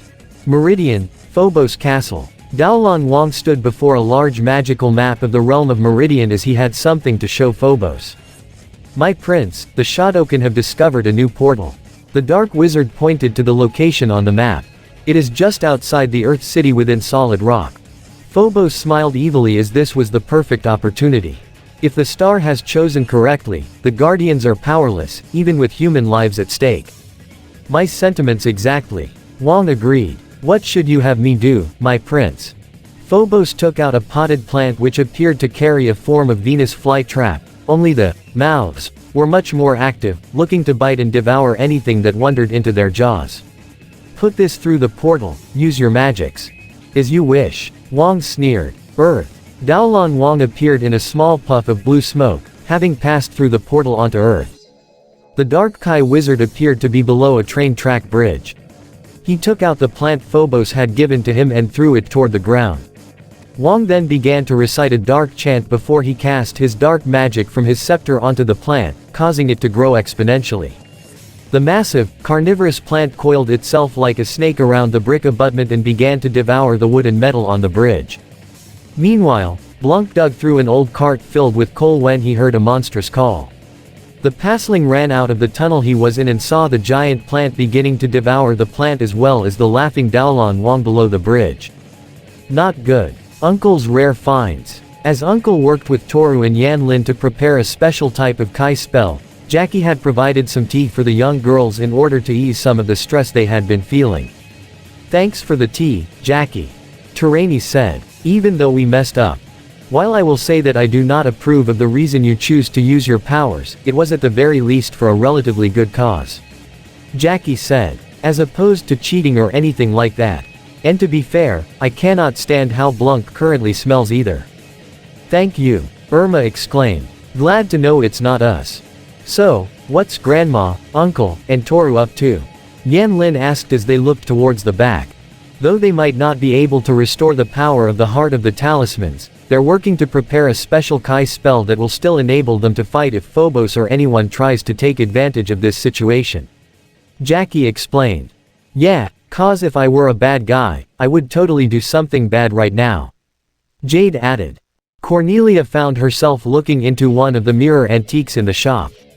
Maybe older boys will like me like this, she said, almost as if she was ready to accept being in her guardian form permanently. Really? That's what you're worried about right now? Will questioned irritably. However, an odd and unwanted stench soon filled the air. Hey, does that Kai spell happen to smell like garbage? However, that was not the case as everyone recognized the smell. He's back, Lin said as the 6 girls and Jackie walked out the back way and opened the back door to see Blanc holding a trash can lit up like a shield. Big bad thing. Important. Blanc shouted urgently. What? Jade scoffed as she and everyone else kept their noses plugged. You stole crap from the sewers too. For news, trade. No bath. Blanc stated. Fine, no bath, for now. Jackie accepted. What is so important? Bad wizard. Giant plant. Eating train tracks. Bad wizard. Will's eyes widened, as did everyone else. It's Wong. Girls, get Uncle and Toru. Jackie told them. I will call Captain Black for help. Jackie drove a van as fast as he could toward the spot Blanc had previously told him and the girls. The occupants of the van were Jackie, Witch, still stuck in their guardian forms, along with Toru, Caleb, Uncle, and even Blanc. Yes, Captain. Toru was on the phone, speaking with Captain Black. Yes, what? You can't stop it. Alright, we'll get to work. He hung up. So, what's the damage? Will asked. Captain Black was able to stop all trains from proceeding down this track. Toru informed. But he couldn't stop an active train which should cross by the bridge Blanc told us about. It's already en route. How long do we have? Jackie asked as he continued to drive. Less than 10 minutes. Toru replied, causing the girls to gasp as Jackie drove even faster. Oh, I feel awful. Lin exclaimed in shame. A few hours ago, we had our powers, and we were using them to wash a large rodent. Cornelia grumbled, also feeling just as ashamed as the others. And now that we really need them. Terani said in the same tone. Hey, people do amazing things every day without powers. Just look at Jackie, Toru, and the rest of the J team. Jade said, popping up from the back. That doesn't mean it'll be easy, Jade. Jackie said, only for him to gasp as he and everyone else looked in surprise. Jade. How'd you even get in here? Weren't you supposed to stay at Uncle's shop with Miss Lin? Will questioned. Well, I'm kind of just as responsible as the rest of you. Jade confessed. If I wasn't screwing around with the talismans, we might be able to use them now. It is nobody's fault. Uncle spoke, in an unusually sincere tone. It is the fault of the forces of darkness for using Star of Thread. For once, the old man's right. Caleb agreed. Blaming ourselves now is not going to change what we need to do. We'll just have to solve this without using powers. Which really isn't all that different for me. Jackie continued to drive the van down a hill when he spotted the bridge, as well as the enormous and carnivorous plant that was continuing to devour it. There. Blanc hopped onto the back of the driver's seat and pointed to the plant. Big hungry plant. I see it. But where is Daolon Wong? Jackie stated. However, it would appear he got a response in the form of a dark magic blast that knocked the van on its side. The back door was punched open by Toru. As it would appear, he used himself as a makeshift airbag to protect Uncle, Caleb, and the girls. Jackie was also able to front door which was pointing upward, allowing himself and Blanc to climb up and out. Yeah, I think we found him. Jade pointed nervously toward the dark Kai wizard that faced them. Daolon Wong chuckled once he saw all of them. So predictable. Even without magic powers, you cannot help yourselves when it comes to innocent lives. And your heroic selflessness will be your undoing. Gone. Ren. Kui. In 3 puffs of dark blue smoke, the Dark Kai enforcers had been summoned to the battlefield. Destroy Chan and the Guardians. Dude, do you always summon us just for that? Finn asked. Yeah, it wouldn't hurt to call us just for lunch or something. Ratso agreed. Lunch you say? Wong questioned irritably. I will personally feed you to Phobos River beasts if you do not crush these fools. Yeah, you know what, lunch is overrated. Chow said in a frightened tone as he and his friends brandished their weapons to face the heroes. Girls, take Blanc and try and stop that plant. Jackie told them. Uncle, Toru, Caleb, and I will deal with this. He said as the 4 charged at the enemy. How the heck are we supposed to do that? Irma questioned. Duh. Jade pointed toward a pile of tools consisting of pickaxe spades. Wasting no time, the 6 girls and the pasling each grabbed a tool and began to climb up the bricks toward the plant while Jackie and the others dealt with Wong and his Dark Kai enforcers. Jackie ducked underneath Finn's multiple slashes with his bladed weapon before grabbing his arm and flipping him over his shoulder. Finn however quickly recovered and threw his massive shuriken at Jackie, though he ducked to avoid it. The rapid spinning weapon turned around and gunned straight for Jackie like a homing missile, much to his shock as he quickly ran to try and avoid it. Caleb quickly grabbed a pickaxe from the ground and clashed it against the staff wielded by Chow. They clashed and parried their respective weapons, but when they locked with one another, Chow swept his feet to knock Caleb down. Chow then leapt into the air to drive the staff onto Caleb, but he rolled out of the way to avoid the otherwise painful strike. Caleb quickly got back on his feet and raised his fists before going on the defensive from Chow's continued strikes.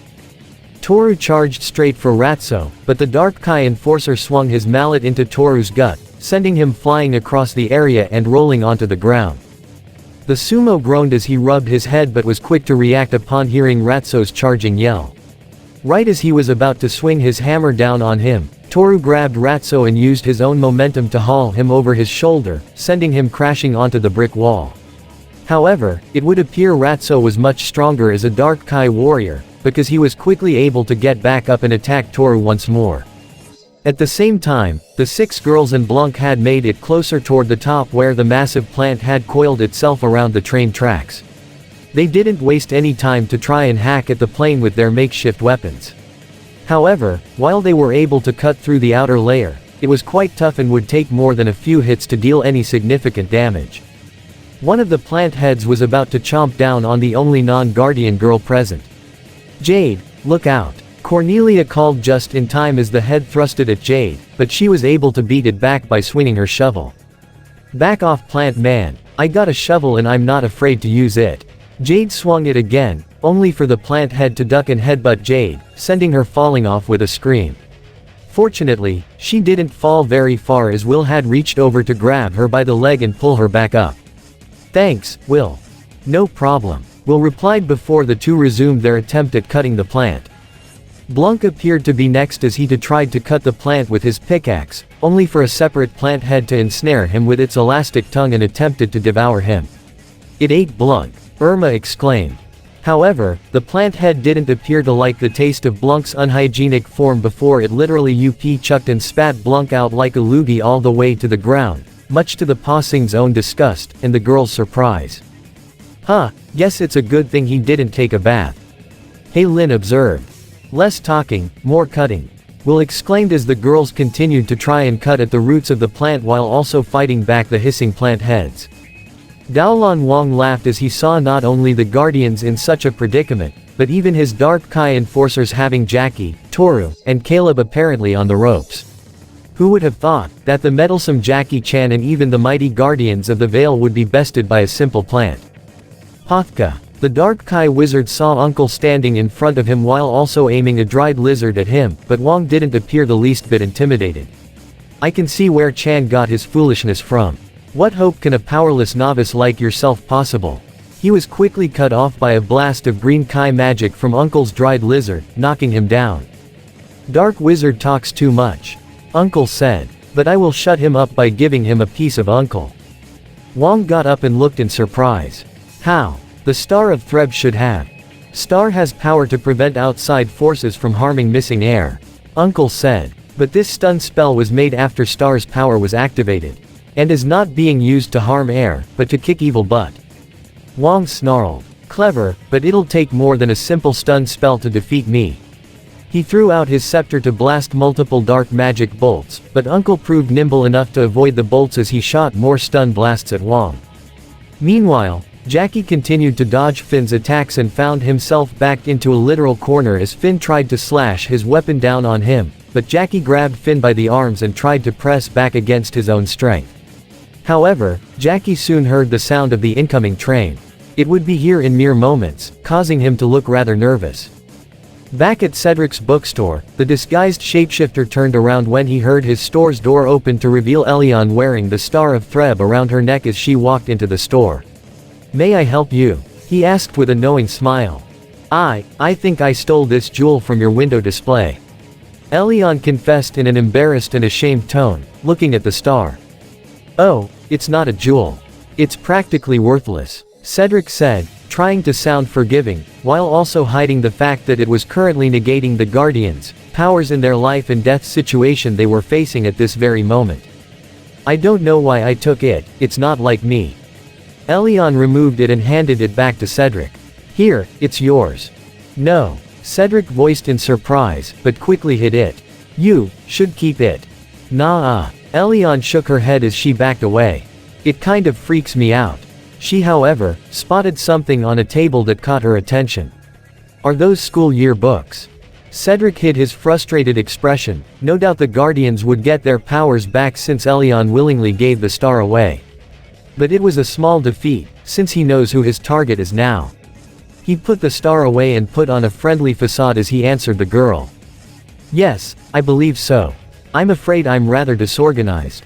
I could certainly use someone like you to help me part-time," he offered. "Really?" Elion asked in excitement. She took out an old yearbook with a small laugh. "Now, don't laugh, here's what I looked like last year." Meanwhile, back at the train tracks, there was a bright violet glow coming from the heart of Kandrakar that got everyone's attention, both good and evil. Will's wings flapped, as did the other Guardians. "Our powers are back." Jade took out the rooster, snake, and rabbit talismans she still had on her and could feel the power, evident as she used the snake talismans to turn invisible briefly. "Hell yeah. J-Witch is back, baby." "Alright, Jade, you and I help Jackie and the others." Will instructed her friends. Everyone else, time for some weed whacking. All 6 of the girls took flight as Will and Jade shot down while Irma, Cornelia, Haylin, and Terani flew around the plant that desperately tried to chomp down and bite on them. Chow had Caleb pinned to the wall with one hand as he readied his staff in the other. "Hey Shades. Heads up," Jade called as she flew straight at Chow's face, foot first. She flew at such intense speed that one kick sent him flying pretty hard. At the same time, as Jackie continued dodge Finn's strikes, Will flew down and delivered a punch to Finn's face and knocked him down, while also kicking the down-bladed weapon away. Though he quickly got back up, he was now stuck on the defensive from both Will and Jackie as they lashed out with punches and kicks, which he could barely block and avoid. Toru, meanwhile, was struck down by a hammer strike to his face from Ratso's large mallet. But, before Ratso could press the attack, Jade ran at super speed all around Ratso. It made the Dark Kai Enforcer dizzy just trying to find her, but that wasn't Jade's objective, it was to kick up a dust cloud to completely blind Ratso. "Hey," he said in between coughs. "I can't see anything." However, as the dust cloud around Ratso cleared, he failed to notice Toru getting back up from behind. And when he did turn around, the only thing he could register was an uppercut from Toru's massive fist to send him flying. "Looks like someone's blasting off today." Jade smirked as she hovered near Toru, via the rooster talisman, as they shared a high five. Meanwhile, the other 4 Guardians continued to fly around the massive carnivorous plant as it desperately tried to bite down on them. Cornelia, however, was able to pull a large rock from the ground and telekinetically throw it into one of the plant heads' mouths. The weight of the boulder pulled the entire head down and crushed it onto the ground, leaving only 2 remaining heads. Plants are 95% water. Irma smirked as she and Haylin both flew around the massive plant like a tornado, while combining their respective elements. Irma used her powers to magically extract nearly every drop of water from the mouths of the remaining 2 plant heads. This not only severely dehydrated the plant, but the water propelled the heads in a motion to completely unwind themselves from the train track, sending the massive plant plummeting onto the ground, to crush and poof Finn, Ratso, and Chow. Now it was Terani's turn as she created two large flames in her hands to completely burn and incinerate what was left of the plant. However, now was not the time to celebrate. Girls! The train! Jackie exclaimed as they all heard the train's engine coming closer.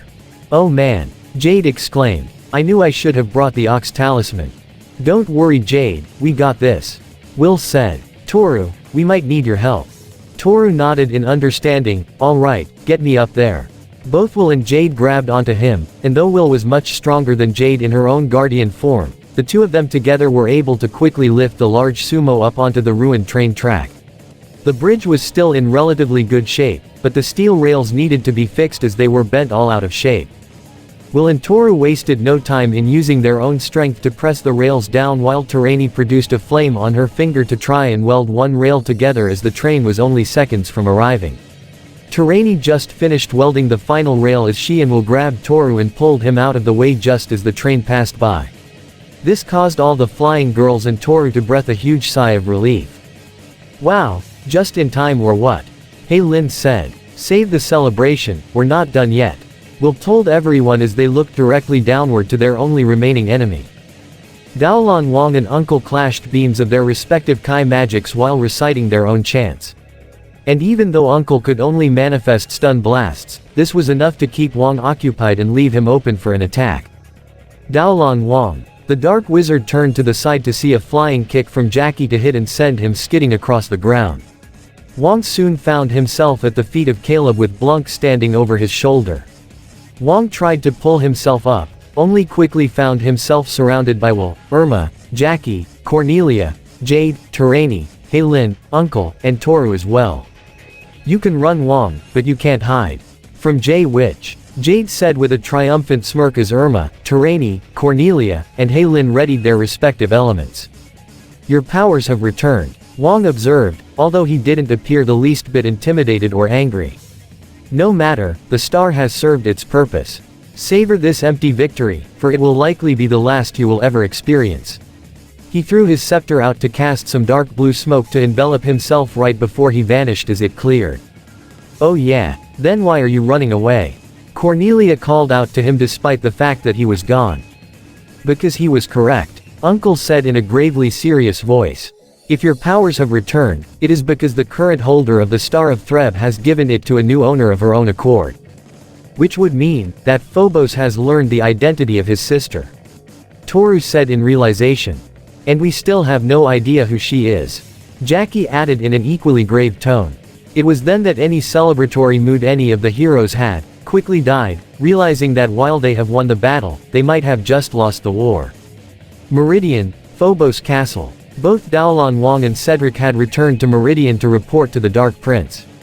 The massive humanoid serpent had provided Phobos with a picture of Elion, whom he could now say for certain is the missing heir to the throne. Your sister, the princess. Cedric informed as he and Wang both bowed. Phobos couldn't help but let loose the loudest and most booming and triumphant evil laugh he could muster, one that echoed throughout his entire throne room. Earth, Silver Dragon. Despite the Guardians being able to return to their mortal forms, Will, Irma, Cornelia, Terani, Heilin, and even Jade looked borderline depressed as they sulked at a table. Yan Lin was quick to provide all 6 girls with some tea. There is nothing for you girls to feel ashamed of, she told them. Jade scoffed slightly. We screwed around with magic and were completely helpless because of that. Now that bad guys have found the missing heir. Even if you hadn't used your powers, Phobos would have still likely found his sister either way. Jackie said as he, Toru, Caleb, and even Uncle joined them. We had no knowledge of the Star of Threb or what it could do. Maybe, but that still doesn't change the fact Phobos found his target and we have no idea who she is. Will said. I might have an idea. The group turned around to see Captain Black himself enter the restaurant. Captain Black, what are you doing here? Caleb asked in surprise. How are the other talismans? Jade asked. All the talismans appeared to have returned to normal. Captain Black assured. But that's not why I'm here. He reached into his black overcoat to pull out a file folder, which he reached inside to pull out a photograph of a new bookstore, which he put on the table. I trust you girls recognize this place. The 6 girls did indeed recognize it. "Hey, it's that new bookstore that opened up," Lin pointed out. "The same one that also pulled us into that labyrinth that led us into Meridian," Terani recalled. "After that incident, I found it somewhat unusual that a store would be built on an inversion point between Earth and Meridian," Jackie explained. "So, I told Captain Black and asked him to keep an eye on it. I had an observation team watching the store 24/7. Captain Black explained. "I've seen some customers come in and out, but I never saw the owner of the store. So, unless he had a back door, or he was actually living inside it, we'll seem to be able to put the pieces together." Just as Captain Black pulled out another photograph, this one of Rick Hoffman. "That's him," Cornelia pointed out. "That's the owner. I saw him when we first went into that store. I had also sent an agent posing as a customer to get his name." Rick Hoffman. Captain Black continued. "I did a background check, and I found absolutely nothing. No birth records, no address of residency, no family backgrounds, nothing. Up until that store opened up, he didn't even exist. Phobos sent Cedric to Earth and Cedric is a shapeshifter," Caleb said.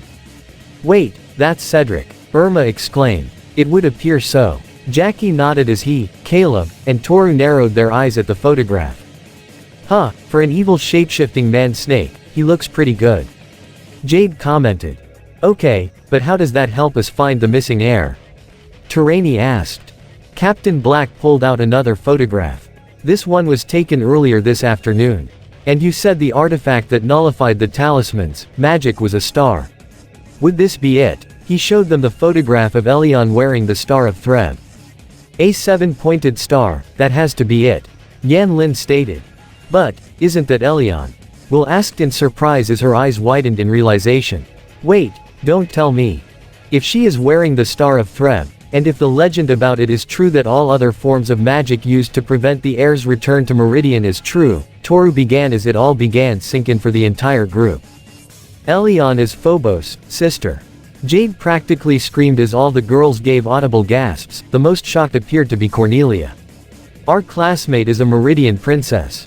No, that's impossible," Cornelia exclaimed in denial. "She's my best friend. I've known her forever. Elion was born right here in Heatherfield. There's no way she's Phobos' sister. Which is why I'm going to conduct a thorough background check on her to make absolutely certain," Captain Black assured. "You still have Phobos' hair?" Jackie asked. "I do," Captain Black confirmed. "How the heck do you have Phobos' hair?" Irma questioned. "I kinda took some off him when we fought him in that labyrinth." Will explain. "I figured we could use some kind of fancy magic spell to track and find his sister, considering relatives share DNA. When that failed, however, we handed it to Section 13. Toru continued to explain. "So that if we got an idea as to who the heir was, we'd be able to make confirmation through matching their DNA. I'll perform a test and a background check now that we have a possible suspect," Captain Black said, but caught a brief glance from Uncle. Black held out a hand defensively. I know, magic must defeat magic. Which is why you must make certain Elion is the missing princess," Uncle told him. "If she is indeed Phobos' sister, her life is in grave danger." Everybody present looked towards each other with serious expressions. On the positive side, they might have an idea of the identity of the true heir to Meridian's throne. However, it might also be one of their closest friends, especially to Cornelia. If this was true, they had to keep a very close eye on the girl. However, their thoughts were quickly brought to a halt by the sound of a familiar passling laughing. The 6 girls, along with Jackie, Yan Lin, Uncle, Captain Black, Caleb, and Toru all ran outside to see Blunk riding in a dumpster down the street past them. He laughed as he gave a wave toward them. Most of the girls were about to run in pursuit when Will stopped them. "Hold on a second," she said with a smirk. "Look where he's heading." The group looked on and shared smirks of her own as they saw Blunk riding his dumpster straight into a car wash at the other end of the street. Blunk screamed and tried to get out, but it was too late. After going through the cleaning cycle, the dumpster rolled out, clean as a whistle, with Blunk completely covered in smoke and squeaky clean. "Now that is a clean passling," Jade said as she pulled the clean Blunk out of the dumpster, with the group having already made it to the other side. "Clean and passling are 2 words that I thought would never come together," Caleb joked, resulting in most of the group laughing. "Hey Jackie," Will said to the man, getting his attention. "I believe you told me once that the greatest victory is the battle not fought, right?" Jackie smiled at the redhead girl. "Right." He ruffled her hair with a proud look on his face. Meanwhile, back at Cedric's bookstore, Elion had just walked in to greet the owner. "Hi again. It's Rick, right?" "Yes, well Cedric, actually." "Oh, I like that better," Elion said with a friendly smile. "So, were you serious about that part-time job thing?" And it's the end of part 7 of this What If. I hope you guys like it. Don't forget to subscribe, leave a comment down below and subscribe to the channel.